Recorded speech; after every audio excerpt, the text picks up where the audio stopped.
Hey guys, Josh Carter here, One Objective Outdoors. In today's video, I'm going to show you 4 different ways I like to rig my drop shot, so stay tuned.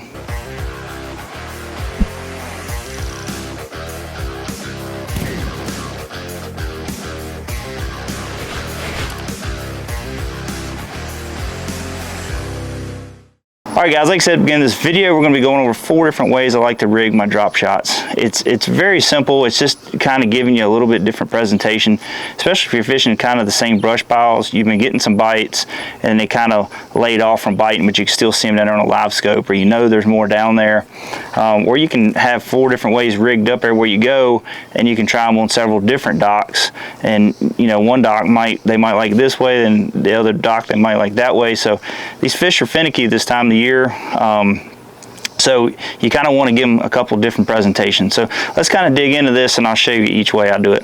All right guys, so the first way is pretty much probably one of the most popular ways I think, is just nose hooking your bait. This right here is the Ned Bomb by Missile Baits. Really great bait for a lot of people like using it for the Ned rig, but I've also found out that this is a really great bait on a drop shot as well. Got a lot of action with the tail, but like you say, you can see I just basically nose hook it. I'll tuck it back in there a little bit more, but and that way, you know, it's a little more weedless, and you can just kind of say, just work it slack in your line and just let it pop a little bit, and it's not overbearing with a lot of action.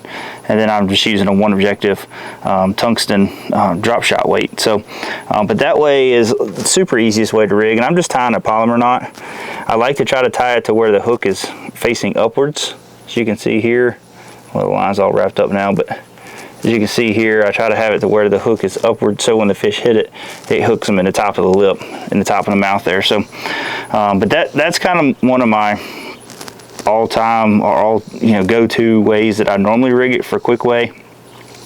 Another way that if I'm trying to get down there deep, but I'm also trying to like have more of that power fishing technique, you know, like around brush piles or some big docks, I can go with a little bit bigger line, a little bit bigger Sniper Sun line, and this is just a regular worm hook. This is the Quiver 6.5 that I put on here, and I actually went down to a lot bigger weight too as well, because this technique I'm gonna be working more on like a bait casting rod and reel, as with this is gonna be more like your finesse spinning reel or finesse bait casting setup. But this works really well when they're biting good, or like say at nighttime, for instance. You know, you want to have a bigger presentation, make more disturbance in the water. This has got that good tail, just kind of like the Ned Bomb here, and it's just a magnificent bait when you're kind of doing that power finesse, I guess you'd say, drop shot. And I've had a lot of success with this as well. And the other way is basically kind of like the nose hook, except I'm just taking it and using more of a drop shot hook, like by RoboWorm or anything like that, and just running the hook all the way through the bait. This is not something good you want to put around brush piles or nothing, but like if you're on the ends of dock poles and fishing deeper, you know, stuff like that, you want to go with a bigger worm than what you are, like a 4-inch worm. That's more of a 6-inch worm there. That's their magic worm. And like I say, just going with another One Objective tungsten weight. Great way to have a better hookup ratio with a little bit bigger hook.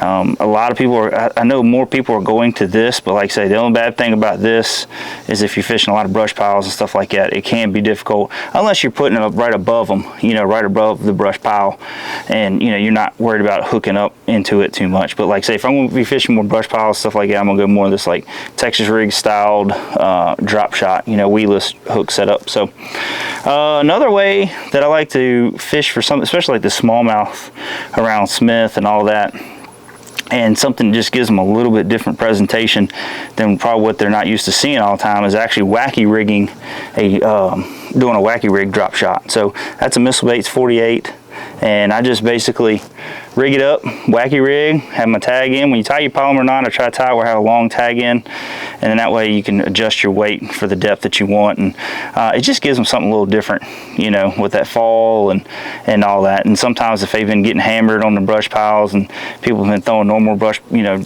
drop shot stuff, it just gives them a little bit different presentation.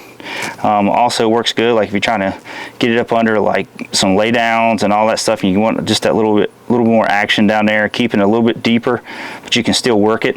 The Wacky Rig drop shot is really good, and I've actually started to use that more and more the last year or two, just trying to get an extra bite if I need it. So, but basically this is the 4 different ways that I rig my drop shot.